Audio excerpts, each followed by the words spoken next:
فاعبد الله مخلصا له الدين ألا لله الدين الخالص.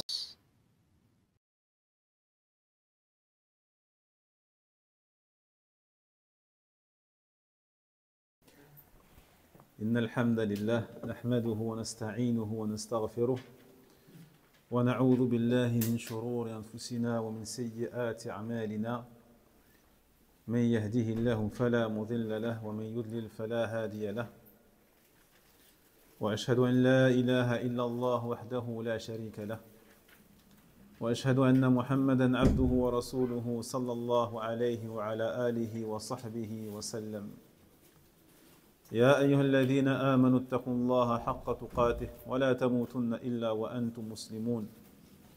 يا أيها الناس اتقوا ربكم الذي خلقكم من نفس واحدة وخلق منها زوجها وبث منهما رجالا كثيرا ونساء واتقوا الله الذي تساءلون به والأرحام إن الله كان عليكم رقيبا. يا أيها الذين آمنوا اتقوا الله وقولوا قولا سديدا يصلح لكم أعمالكم ويغفر لكم ذنوبكم ومن يطع الله ورسوله فقد فاز فوزا عظيما. أما بعد فإن أصدق الحديث كتاب الله وخير الهدي هدي محمد صلى الله عليه وسلم وشر الأمور محدثاتها وكل محدثة بدعة وكل بدعة ضلالة وكل ضلالة في النار. ثم أما بعد أحبتي الكرام،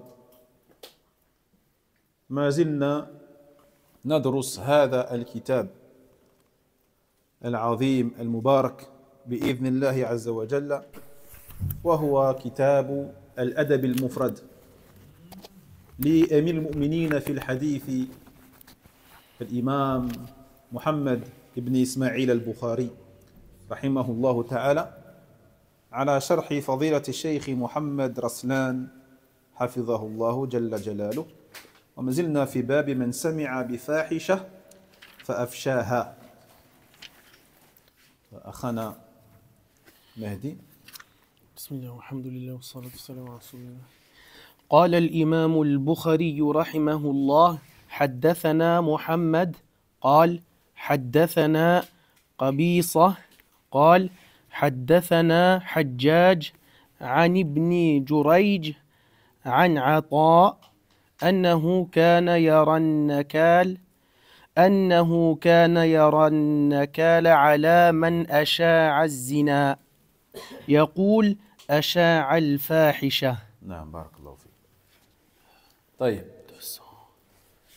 Nous sommes toujours dans le chapitre intitulé Celui qui entend une parole d'accusation de ce qu'on appelle al-fahisha. Donc al-fahisha, c'est toute action, toute parole immorale. D'accord? Une action de débauche, une action immorale, une action honteuse. Et bien sûr, l'action la plus honteuse, c'est la fornication, az-zina. Et tout ce qui y mène. Walhamdulillah. Et le hadith, il dit, ici, al-Bukhari, rahimahullah, Muhammad nous a rapporté et a dit, Qabisa nous a rapporté et a dit, Hajjaj nous a rapporté selon Ibn Jurayj, selon Ata, le fait que, Ata ibn Abi Rabah, le fait qu'il voyait, qu'il considérait qu'il était important, nécessaire, de punir celui qui diffuse al-fahisha, celui qui diffuse, celui qui la propage, celui qui la répand au sein des musulmans, dans la société musulmane. Eh bien, on se doit de le punir et de le sanctionner pour ça. Celui qui répand al-fahisha. Pas seulement celui qui le fait, mais également celui qui répand l'information et qui la diffuse parmi les musulmans. Naam.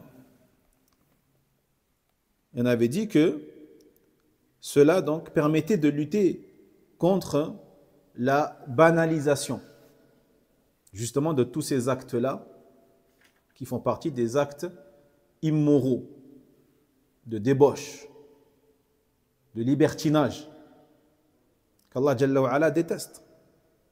Parce que lorsque on laisse faire, on laisse se répandre dans la société toutes ces informations-là, toutes ces rumeurs, toutes ces paroles, toutes ces descriptions, encore pire aujourd'hui avec les réseaux sociaux et les moyens de communication, eh bien, cela se banalise dans le cœur même du musulman.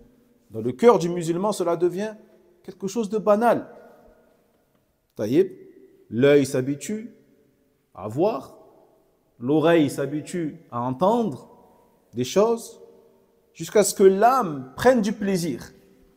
Jusqu'à ce que l'âme prenne du plaisir à voir et à entendre des choses qu'Allah n'aime pas. Ayadan billah. Jusqu'à ce que l'ordonnance du bien soit délaissée et l'interdiction du mal soit délaissée également. Jusqu'à ce que l'individu ne sache plus distinguer entre le bien et le mal. Jusqu'à ce que le bien et le mal, al-khayr wa shar, se mélangent. Se mélangent.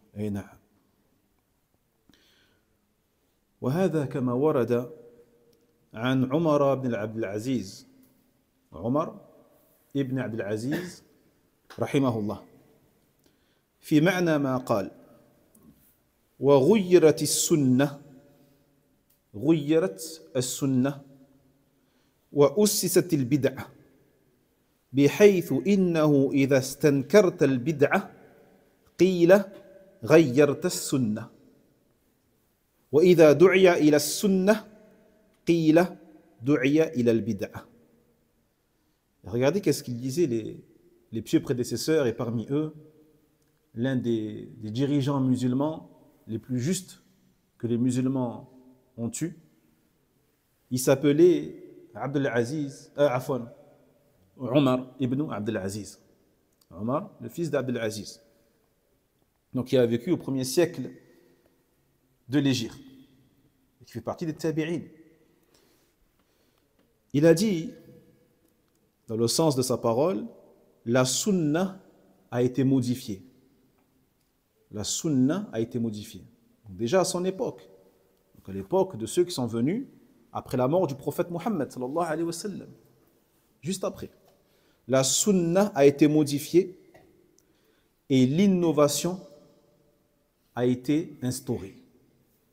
La sunna a été modifiée et l'innovation a été instaurée. بحيث إنه إذا استنكرت البدعة, de sorte à ce que lorsque tu réprouves l'innovation, on te dit tu as changé la sunna. Regardez comment les réalités peuvent vite changer, très rapidement, lorsque cela se répand dans la société. Lorsque la bid'a se banalise, jusqu'à ce que les gens la voient comme une sunna. Comme une sunna. Ils disent comment? Il y a des sunnas. N'importe quoi, tu dis n'importe quoi. Comment c'est une bid'a? Tout le monde le fait. Tout le monde le fait. Dans mon village, dans ma ville, dans mon pays. C'est une sunna, vu que tout le monde le fait. Pourquoi? Parce qu'elle s'est banalisée.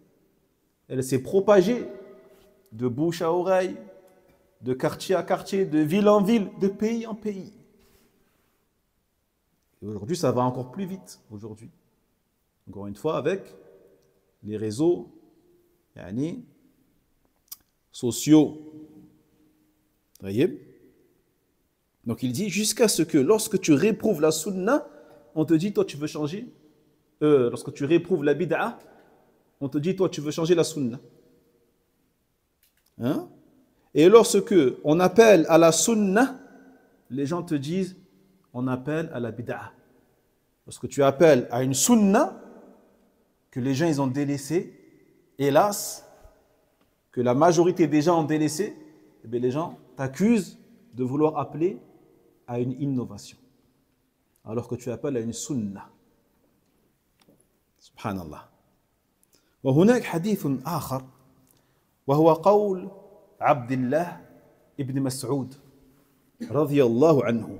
استمعوا جيدا. قال: كيف أنتم إذا لبستكم فتنة؟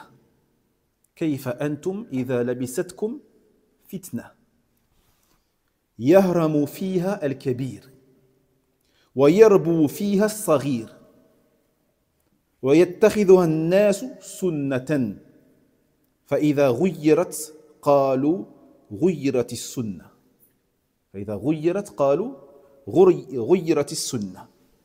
قيل: متى ذلك يا أبا عبد الرحمن؟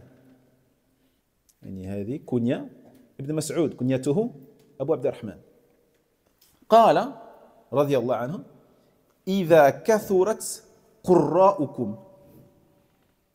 إذا كثرت قراءكم يعني حفاظكم القراء، وقلت فقهاؤكم. وقلت فقهاؤكم. كثرت القراء لكن قلت الفقهاء. وكثرت أموالكم وقلت أمناؤكم. والتمست الدنيا بعمل الآخرة. والتمست الدنيا بعمل الآخرة. وهذا الحديث صحيح قد صحح الألباني رحمه الله تعالى في تحريم آلات الطرب. طيب، وقال موقوف في حكم الرفع. هذا الكلام لابن مسعود موقوف لكن له حكم الرفع. لماذا؟ لأنه من أمور الغيب التي لا تدرك بالرأي، ولا سيما وقد وقع كل ما فيه من التنبؤات يعني في زماننا هذا. Et écoutez ce hadith authentifié par l'imam Al-Albani rahimahullah ta'ala. Il dit, Ibn Mas'ud, Abdullah, radiyallahu anhu, comment serez-vous lorsque vous serez touché par une fitna, par une épreuve, un trouble? Et il dit, labisatkum. Donc ça vient du verbe labisa, qui veut dire habiller. Donc c'est comme si la fitna, elle est sur toi, elle t'habille, comme un vêtement, qui te colle à la peau. Qui te colle à la peau. Comment serez-vous quand vous serez habillé ou touché par cette fitna, dans laquelle la personne âgée, el-kabir, ou l'adulte, deviendra sénile, yahrum, dans laquelle l'enfant deviendra un adulte à cause de cette fitna, et dans laquelle ou que les gens vont prendre comme une sunnah, c'est-à-dire les gens vont instaurer dans la religion d'Allah tabaraka wa ta'ala des innovations qui vont faire que les adultes deviendront comme des vieillards séniles, et dans laquelle les jeunes deviendront des adultes, et que les gens prendront comme étant une sunnah alors que ce n'est pas une sunnah, alors que ce sont des innovations dans la religion. فَإِذَا غُيِّرَتْ, et lorsque elle sera modifiée, les gens ils vont dire on a modifié la sunnah. Parce que tu voudras justement modifier cette innovation et la supprimer, la faire disparaître. Les gens ils vont dire lui, il veut enlever la sunnah. Il veut modifier la sunnah. Et là on lui dit, quand est-ce que cela arrivera? Ya Aba Abdurrahman. Donc c'est la kunya d'Ibn Mas'ud, Abu Abdurrahman. Quand ça arrivera? Donc là on lui pose la question sur quelque chose qui concerne le futur, qui n'avait pas encore donc atteint l'époque d'Ibn Mas'ud. Et Abdullah de répondre et de dire lorsque vos lecteurs seront nombreux. lorsque les lecteurs parmi vous seront nombreux. En d'autres termes, les lecteurs du Coran, les lecteurs du Coran seront très nombreux, comme aujourd'hui. Comme aujourd'hui. Combien de gens ont appris à lire le Coran, récitent le Coran, appris les règles de tajwid, ont mémorisé le Coran en entier? Combien? Beaucoup. Mais il dit وَقَلَّتْ فُقَهَاؤُكُمْ. Mais les fuqaha parmi vous seront rares, seront très rares. Malgré le grand nombre de lecteurs, rares sont les gens qui possèdent al-fiqh, la compréhension. La compréhension. Combien de lecteurs du Coran aujourd'hui? Combien de mémorisateurs du Coran ont des croyances contraires à la croyance du Coran al-Karim? Combien de lecteurs du Coran font des actions et des adorations contraires à la parole d'Allah tabaraka wa ta'ala, qui commande et donne l'ordre d'adorer Allah conformément à la sunna du prophète Mohammed sallallahu alayhi wa sallam? Combien? Très peu d'entre eux. وَكَثُرَتْ أَمْوَالُكُمْ. Et vos biens matériels seront abondants. Vous serez dans une situation d'aisance au niveau matériel. كَثُرَتْ أَمْوَالُكُمْ وَقَلَّتْ أُمَنَاؤُكُمْ. Mais les gens honnêtes parmi vous seront très rares. Malgré votre richesse, eh bien, rares seront les gens honnêtes. Rares seront les gens honnêtes. Subhanallah. Qu'Allah nous réforme. وَالْتُمِسَتِ الدُّنْيَا بِعَمَلِ الْآخِرَةِ. Et les gens chercheront les bienfaits de la dunya, l'argent, les biens matériels de cette vie terrestre, à travers les actions de l'akhirah, à travers l'imama, à travers la salat, à travers le fait d'enseigner aux gens la religion d'Allah tabarak wa ta'ala. Les gens se serviront de ces adorations-là de l'akhirah pour la dunya, pour des intérêts mondains et des intérêts terrestres. Combien sont ceux qui font des études religieuses pour devenir imam et avoir un statut d'imam et avoir un salaire d'imam? C'est ça qui veut dire Ibn Mas'ud. Combien d'entre eux font des études coraniques, vont mémoriser le Coran et le Karim pour avoir un poste qui leur permettra de toucher un bon salaire?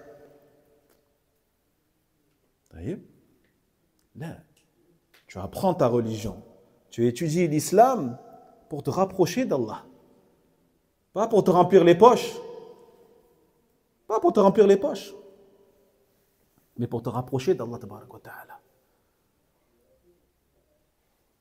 Certains jeunes aujourd'hui s'assoient et étudient pour devenir imam, khatib, diriger la prière. Ton intention, elle est mauvaise. Revois ton intention. Ton intention d'apprendre ta religion est de te rapprocher de ton Seigneur, subhanahu wa ta'ala, et de sortir de l'état d'ignorance dans lequel tu es. Pas pour devenir, pas pour monter sur le mimbar, ou pour donner des cours. Ça viendra, ça c'est en plus. Mais ton intention première, l'aslu, la base, c'est pas ça. La base, wa taqarrub ila Allah. Wa taqarrub ila Rabbik, subhanahu wa ta'ala. Te rapprocher d'Allah, jalla jalaluh. Hadith azim, subhanallah. Et le cheikh, il dit, le hadith, même s'il est mawqouf, c'est-à-dire il s'arrête à Ibn Mas'ud, d'accord, c'est une parole d'Ibn Mas'ud, il a le jugement de al-raf'u, al-marfu'. Ça veut dire que ça remonte jusqu'au prophète Mohammed sallallahu alayhi wa sallam dans le jugement. Pour quelle raison? Pourquoi on dit ça? Pourquoi on dit ça? Parce que là, il parle de l'avenir. Il parle de l'avenir. Donc, Ibn Mas'ud, qui est un compagnon, ne peut pas parler de l'avenir sans l'avoir entendu de la bouche du prophète Mohammed sallallahu alayhi wa sallam. C'est pas possible qu'il ait fait un ijtihad. D'accord? هذا عمور الغيب. Ce sont des choses de l'invisible. Et les choses de l'invisible ne laissent pas la place pour l'ijtihad. D'accord? Donc forcément, cette parole-là, il a prise du prophète Mohammed alayhi salatu wassalam. Subhanallah. ما يؤخذ من الأحاديث السابقة في هذه الأحاديث التي ذكرها الإمام البخاري رحمه الله تحت هذه الترجمة من سمع بفاحشة فأفشاها فيها. أولا بيان حرمة الزنا. Nous tirons de ces hadiths. Premièrement, l'interdiction de الزنا, de la fornication. ثانيا بيان حرمة الحديث عنه وعن دواعيه وعن كل ما يؤدي إليه. فالله تعالى نهانا في القرآن عن قربان الزنا وأما في الكتب السابقة لا تزنوا. وجعل القرآن هنالك سياجا محيطا ونهى ربنا عز وجل عن الأخذ بالأسباب المفضية إليه كالنظر إلى المحرمات وكالخلطة وكالمصافحة إلى غير ذلك من تلك الأسباب التي تؤدي إلى الوقوع في الفاحشة. Deuxièmement, on tire de ces hadiths l'interdiction de parler de ces choses et de les diffuser, de les partager parmi les musulmans, d'en parler ou même de parler des choses qui mènent à ces choses-là, qu'Allah Jalla wa Ala n'aime pas. Donc Allah subhanahu wa ta'ala non seulement nous a interdit, bien sûr, de commettre la fornication, mais il nous interdit aussi de faire toute chose qui pourrait y mener. Contrairement aux autres livres révélés par Allah tabarak wa ta'ala, dans lesquels Allah Jalla wa Ala n'a interdit que la fornication, l'acte lui-même. Alors que dans le Coran al-Karim, Allah subhanahu wa ta'ala nous interdit non seulement la fornication, mais aussi tous les chemins qui y mènent. Tous les chemins qui y mènent. Et cela, bien sûr, conformément à chaque époque. Et notre époque est tellement dangereuse au niveau de la fornication, il est tellement facile de glisser dedans, et bien qu'Allah tabarak wa ta'ala nous interdit même toutes les voies qui y mènent, toutes les causes pouvant mener à cet acte-là. Donc, dans le Coran al-Karim, on a comme un périmètre de sécurité. C'est un périmètre de sécurité qu'Allah tabarak wa ta'ala nous a instauré pour qu'on reste toujours éloigné de ces choses-là. Parce qu'à force de rester à la limite, un jour tu vas tomber. Donc Allah tabarak wa ta'ala t'ordonne de faire les causes et de rester éloigné de az-zina. Et parmi les choses qu'Allah Jalla wa Ala nous a interdit, le fait de regarder les choses qui sont interdites. De regarder. Il est interdit de regarder les choses qu'Allah Jalla wa Ala a interdites de regarder. Ou la mixité. La mixité, le fait de se mélanger. Homme, femme.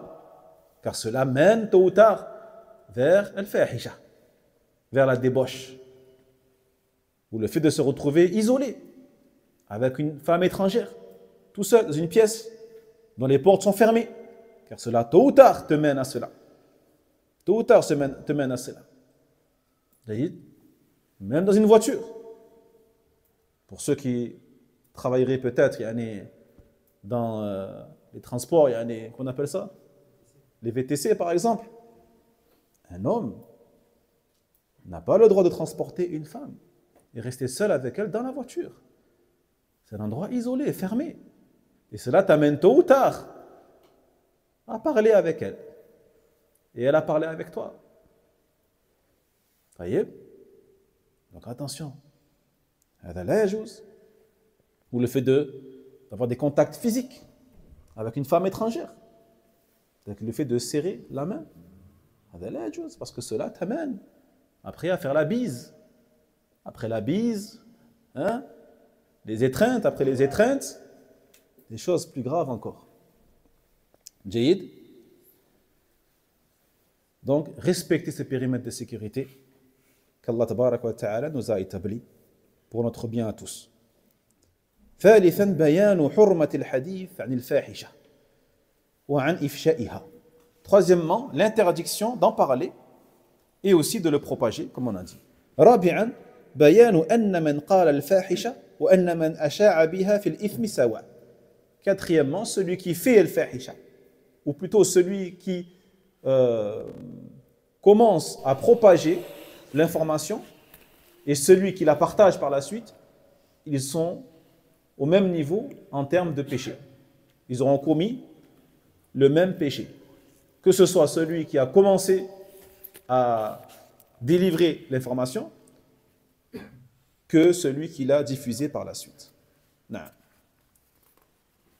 مهدي اقرأ باب العياب. قال الإمام البخاري رحمه الله حدثنا عبد الله بن محمد قال حدثنا سفيان عن عمران بن ظبيان عن أبي يحيى حكيم بن سعد قال سمعت عليا يقول لا تكونوا عجلا مذايع بذرا فإن من ورائكم بلاء مبرحا مبلحا وأمورا متماحلة ردحا. طيب. Donc il dit ici, l'imam al-Bukhari, rahimahullah, dans un nouveau chapitre intitulé Al-Ayyab. Al-Ayyab. Al-Ayyab هو العائب. كثرة العيب. كثرة العيب للناس. للأشياء. يعني celui qui aime et qui passe son temps à propager les défauts des gens. Qui aime et qui passe son temps du matin au soir à critiquer et à diffuser les défauts des gens. A'oudhu billah. Il dit l'imam, Abdullah ibn Muhammad nous a rapporté et a dit, Sufyan nous a rapporté. C'est qui Sufyan ici? لا. نعم. سفيان بن عيينة رحمه الله تعالى. Selon Imran ibn Dhabyan, selon Abi Yahya Hukaym bin Sa'd, qui a dit, j'ai entendu Ali ibn Abi Talib, radiyallahu anhu. J'ai entendu Ali dire, ne soyez pas ujulan. يعني عجل هو جمع عاجل. معاجل. Ne soyez pas des gens qui se précipitent. Des gens qui se précipitent. مذايع جمع مذياع. Ne soyez pas des colporteurs, des rapporteurs. Hein? مذياع, des gens qui rapportent les informations sans même réfléchir. Est-ce qu'elles vont nuire ou elles vont bénéficier? Boudran. Boudran, jam'u badour. Jam'u badour. C'est celui qui ne peut pas garder un secret. Il n'arrive pas à garder un secret. Quand on lui confie quelque chose, il est obligé de trahir le secret et de rapporter le secret qu'on lui a confié. طيب بذور فإن من ورائكم بلاء. C'est-à-dire que vous allez vivre un malheur. Il viendra un malheur qui vous touchera. Et ce malheur, il est mubarrih. Il est mubarrih. Il sera très dur. Il sera mublih. Il sera intense, difficile. Et vous serez touché par des choses, umuran mutamahila, qui vont durer longtemps. Donc ces épreuves et ces troubles vont durer longtemps. Mutamahila. Ruduhan, jam'u radah, c'est-à-dire des épreuves et des choses qui sont lourdes. Regardez, subhanallah, comment il a qualifié ce malheur et cette épreuve. Difficile, intense, qui va durer longtemps et lourd, qui sera lourd. هذا الحديث بهذا الإسناد ضعيف. عمران بن ظبيان ضعيف. وقد رمي بالتشيع. وقد أخرجه أيضا العقيلي في ترجمة كدير الضبي من ضعفائه من طريقه عن علي رضي الله عنه وكدير قد تكلم فيه ولكنه حسن لغيره ولكن حسن لغيره فهذا يعتضد بطرقه فهو حسن لغيره. Pour résumer, il dit ici que le hadith il est hasan li ghayrihi. C'est un hadith qui est bon. À la base, il est dhaif. Si on le prend tout seul, le hadith il est dhaif, il est faible. Mais lorsqu'on réunit toutes les chaînes de transmission qui existent par rapport à ce hadith, eh bien, il monte d'un cran et on dit qu'il est hasan li ghayrihi. Donc c'est un hadith qui est bon. Alhamdulillah. فعجلا جمع عجول لا تكن عجولا وكن حليما ذا أنات وكن ورعا متثبتا والعجلة داء عظيم والمؤمن ذو تثبت وأناه. Donc il dit à Ali radhiyallahu anhu, ne soyez pas des gens qui se précipitent, des gens qui se précipitent, qui se pressent, qui s'empressent, mais soyez plutôt des gens qui patientent, qui temporisent, qui font preuve de patience, de réflexion, de sagesse, de hilm. Et soyez des gens pieux, mutathabbit, solides et réfléchis, fermes. Parce que la précipitation est une grande maladie, wallah. Le fait de se précipiter, c'est un marqueur d'une grande immaturité. Celui qui se précipite à dire quelque chose sans réfléchir, il est immature. Quelqu'un qui est mature, il réfléchit avant de parler. En aucun cas, il se précipite à faire quoi que ce soit ou à dire quoi que ce soit. Donc c'est une maladie qui est très grave, la précipitation. Alors que le croyant, lui, se doit d'être quelqu'un de réfléchi, mature, ferme sur ses convictions et patient, endurant. Et il endure le mal des autres et il endure la nuisance qu'on pourrait lui faire. ثم يقول مذايع ومذايع جمع مذياع وهو المبالغ في نشر الأخبار وهم الذين يشيعون الفاحشة ومذايع بناء مبالغة كلما سمع كلاما ردده.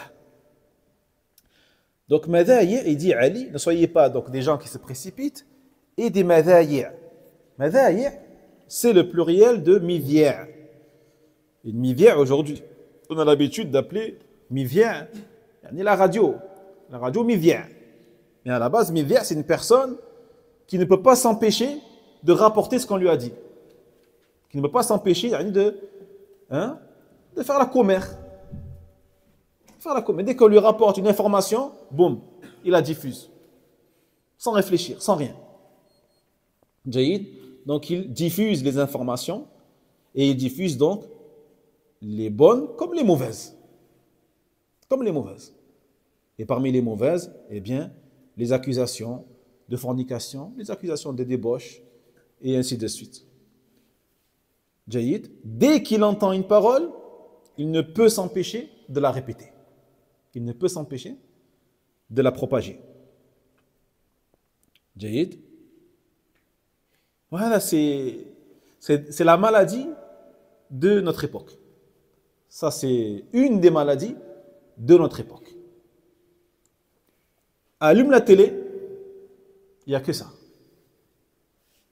Les chaînes d'information sont devenues des chaînes de commérage. Le moindre fait divers, le moindre événement, ils en font un débat. Sahoula. Ils en font un débat. Que ce soit BFM, CNews, l'heure des pros, là, je sais pas quoi et tout. L'heure des pros du mensonge. C'est les pros du mensonge. TPMP encore pire. Ils invitent des gens les plus vils de la société, les plus bas de la société, pour parler des choses, des choses qui concernent les pays, qui concernent la sécurité des gens, la vie des gens, la religion des gens, l'honneur des gens. Et les gens regardent ça. N'importe quelle chaîne d'information, BFM, CNews, LCI, tout ça c'est devenu des chaînes de commérage. Même Al Jazeera, etc. ne sont pas épargnés. La moindre chose, le journaliste, qu'est-ce qu'il fait? Des fois, il vérifie même pas l'information. Il ne vérifie même pas l'information. Combien de fois on a constaté que l'info était fausse? Combien de fois? Alors que la base même du journalisme, c'est de vérifier l'info. C'est de vérifier l'info, subhanallah. Jaïd, donc on vit dedans. C'est notre époque ici.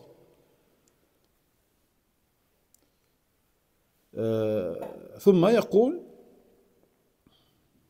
بذرا جمع بذور الذي لا يستطيع أن يكتم أو يكتم سره يعني المفشين للأسرار يقال بذرت الكلام بين الناس أي أفشيته وفرقته. Donc بذرا c'est le pluriel de badhour. Quelqu'un qui est badhour, c'est quelqu'un qui ne peut pas s'empêcher de garder un secret. Mais c'est plus fort que lui, il va dévoiler et trahir les secrets et le partager donc au sein de la société, que ce soit à travers les réseaux ou le bouche à oreille. Allah al-musta'an. مبرحا من البرح وهو الشدة والشر والعذاب الشديد والمشقة. Donc il dit Ali, vous allez être touché par un malheur qui est mubarrih, qui est tiré donc du mot al-barh, qui veut dire ashidda, la dureté. Ashidda, la dureté, le mal. Un malheur qui sera dur et mauvais, pénible et intense. Mublihan min balaha ar-rajul buluhan idha a'yahu wa fi riwayah muklihan أي يكلح الناس لشدته والكلوح العبوس. Et mublih, une épreuve qui sera donc éprouvante, fatigante et accablante. متماحلة, المتماحل من الرجال الطويل. المتماحل من الرجال هو الرجل الطويل. Le mot al-mutamahil, utilisé ici par Ali pour qualifier cette épreuve, comment elle est, à la base, pour un homme, ça veut dire qu'il est grand. هذا الرجل متماحل. C'est un grand homme, au niveau de la taille. جيد. Et donc l'épreuve ici, il nous dit Ali, c'est une épreuve qui va durer longtemps. C'est une épreuve qui va durer pendant une période longue. جيد. ردحا جمع رداح وهو الجمل المثقل حملا. يريد الفتن الثقيلة العظيمة. Et cette épreuve, elle est aussi ruduh, c'est-à-dire elle sera lourde. Parce que le mot radah se dit à la base pour un chameau qui porte une charge très lourde. Radah. Donc ici, ruduh, pour dire que cette épreuve, cette calamité qui va toucher les gens, elle sera lourde. Elle sera lourde. Subhanallah. Radiyallahu an Ali. Radiyallahu anhu. Ma afsahahu wa ma ablagha. Donc le cheikh dit qu'Allah agrée Ali ibn Abi Talib. Radiyallahu anhu. Comme il a été, regardez comme ils étaient éloquents, subhanallah. Aujourd'hui, on lit ça, on dirait même, pour nous, c'est même pas de l'arabe pour nous. Certains, tu vas leur dire, لا تكونوا عجلا مذيع بذرا فإن من ورائكم بلاء مبرحا مبلحا وأمورا متماحلة رضوحا. Quelle langue tu parles, toi? Quelle langue tu parles? On est tellement éloigné de la langue arabe, littéraire, originelle des Arabes, que lorsqu'on entend ça, on se dit, mais c'est pas de l'arabe. C'est pas de l'arabe. Si, c'est de l'arabe. Pur. جيد. فقوله بلاء مبرحا أي البلاء الشديد الشاق. نعم. Donc une épreuve مبرح, une épreuve dure et pénible. والمعنى الإجمالي لهذا الحديث قال لا تستعجلوا في إذاعة الأشياء والأخبار والفواحش ولا تفشوا الأسرار فهناك بلاء شديد شاق ينتظركم وفتن ثقيلة تترقبكم فلا تسهموا في صنع الفتن والرزايا فحذار أن تكونوا عيابين بإشاعة وإفشاء الأسرار لأنه يصعب الرجوع عنها ولا تزداد الفتن بها إلا توقدا وشدة. Donc le sens général de la parole de Ali radhiyallahu anhu est que ne vous précipitez pas. La tasta'jilu. Ne vous précipitez pas dans le fait de diffuser les informations, comme ils le font tous. Ne vous précipitez pas. Et encore moins les informations concernant la fornication, l'adultère, la débauche, toutes ces choses-là qui font partie de al-fawahish, al-fahisha. Et ne trahissez pas les secrets, gardez les secrets. Car il y a une épreuve difficile et dure qui vous attend. Et des troubles lourds et pénibles qui vous guettent. Fala tushimu. Donc ne participez pas à cela. Ne soyez pas des gens associés à ce mal et à ces troubles. Et prenez garde à être parmi al-ayyabin, ceux qui prennent du plaisir à diffuser les défauts des gens, à prendre du plaisir à critiquer et à propager et à diffuser le vice et le mal et les secrets. Parce que si vous faites cela, il vous sera très difficile de faire machine arrière et de réparer les dégâts. Et cela ne fera que augmenter la gravité et l'importance de ces troubles-là. Quand tu propages ces choses, quand tu diffuses ces informations, tu n'arranges rien. Tu n'éteins rien, au contraire, tu attises. Tu ne fais que attiser le feu du mal jusqu'à ce que cela touche et brûle la société tout entière. Qu'Allah nous en préserve. ما يؤخذ من هذا الحديث أولا النهي عن إشاعة الفاحشة وإفشاء أسرار الناس فإذا ذكرت عيوب الناس وأشعت الفاحشة وكنت عجولا لا تتثبت فاعلم أن من ورائك بلاء مبرحا مبلحا وأمورا متماحلة رضحا وستأتي فتن عظيمة ثقيلة. Nous tirons de ce hadith, premièrement, l'interdiction de propager ces informations. d'accord, de fahisha, de propager les secrets et les confidences des gens.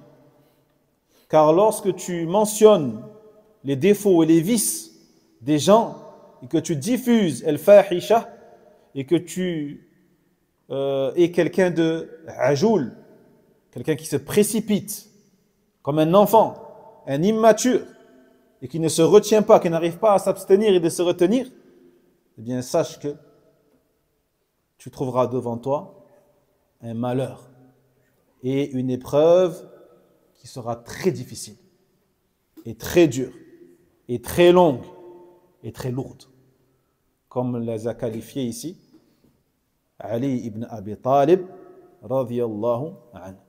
ثانيا أن الإنسان عليه أن يتثبت لأن عامة ما يقال في زمان الفتن لا أصل له وإنما هو من المختلقات من الترهات فعلى الإنسان أن يكون متوقيا فلا يصدق كل ما يسمع فما أكثر الكذب في الناس.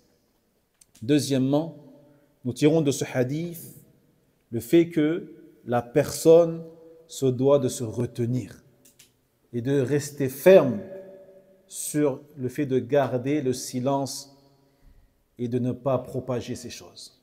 Ne propage rien. Car sache que à notre époque ou à l'époque des fitans, et nous vivons dans une grande époque de fitans, de troubles qui touchent le monde entier, Encore une fois, à cause de quoi? Internet. Jahid. C'est-à-dire que la majorité des choses qui se disent, en vérité, n'a aucun fondement. Ce ne sont que des mensonges, que des inventions. Rares sont les infos qui sont vraies.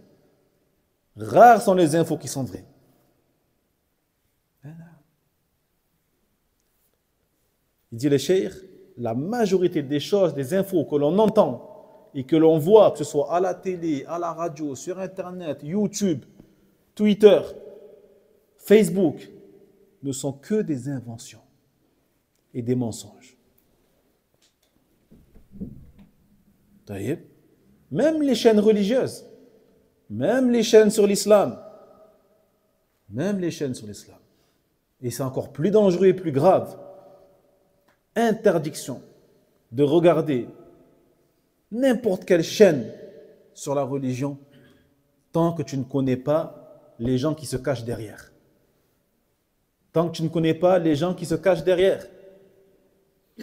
Interdiction. هذا هو الأصل. إن هذا العلم دين. فانظروا عمن تأخذون دينكم. Cette science est une religion, ikhwati fillah. Cette science est la religion d'Allah tabarak wa ta'ala. Ce n'est pas la science des mathématiques, ce n'est pas la science de la biologie, ou la physique, ou la chimie. C'est la science d'Allah tabarak wa ta'ala. فانظروا عمن تأخذون دينكم. Donc regardez de qui vous prenez votre religion. Regardez. Comment ici, aujourd'hui, le musulman peut-il faire attention au médecin chez qui il va aller? Il va faire attention. C'est qui ce médecin généraliste? C'est un bon médecin. C'est qui ce chirurgien? C'est un bon chirurgien. C'est qui ce spécialiste? Il est bon, il est fiable, alhamdoulilah. Il va se renseigner. C'est qui ce mécano? Il est honnête ou c'est un menteur? Hein? C'est vrai ou pas? C'est qui cet homme? C'est qui ce vendeur de téléphone? Il est honnête? Ce réparateur de téléphone? Cet électricien? Il est honnête? Les gens vont se renseigner, ils ne vont pas faire appel à n'importe qui. Mais pour les choses de la religion, je regarde, c'est rien. Je prends ce qui est vrai, je laisse ce qui est faux. Allez, tu vas prendre ce qui est faux et tu vas laisser ce qui est vrai. Tu vas prendre ce qui est faux, tu vas laisser ce qui est vrai. Parce que le faux, il est embelli dans un papier cadeau avec un ruban. Et toi, tu vas croire que c'est bien, machallah. Il dit, c'est vrai ça, c'est vrai. Hein? Non. Subhanallah. Taïeb. Donc attention, le faux est de partout. Le faux est de partout. Même les chaînes religieuses qui ont des beaux noms, tant qu'il n'y a pas d'identité derrière, c'est qui? Comment il s'appelle? Il habite où? Il vient d'où? Il a étudié où? Et moi, le premier, ne t'assois pas devant moi tant que tu ne sais pas qui je suis. C'est pas parce que j'ai une chachia, un qamis et que je lis l'arabe que je suis fiable ou que je suis compétent. Ça ne veut rien dire ça. Aujourd'hui, énormément d'imposteurs. Il y a énormément d'imposteurs. Et on l'a entendu tout à l'heure. Kathurat qurra'ukum wa qallat fuqaha'ukum. Beaucoup de lecteurs du Coran, beaucoup, qui ont mémorisé le Coran al-Karim, huffaz, masha'Allah, huffaz. Al-qira'at al-ashr, les 10 lectures, Allahu Akbar. لكن عقيدته, sa croyance, hein, comme ils disent les jeunes, elle est fatiguée. Croyance fatiguée. Allah musta'an. Des croyances sur Allah, des croyances sur les noms d'Allah, les attributs d'Allah subhanahu wa ta'ala. Alors qu'il lit le Coran. فانتبهوا. فأسأل الله جل وعلا أن يفقهنا في ديننا وأن يجعلنا من الفقهاء الذين يفهمون دينهم فهما جيدا وصحيحا. اللهم انفعنا بما علمتنا وعلمنا بما ينفعنا والعلم عند الله. وآخر دعوانا أن الحمد لله رب العالمين وصلى الله وسلم على نبينا محمد وعلى آله وأصحابه أجمعين. بارك الله فيك. وينجي الله الذين اتقوا بمفازتهم لا يمسهم السوء ولا هم يحزنون.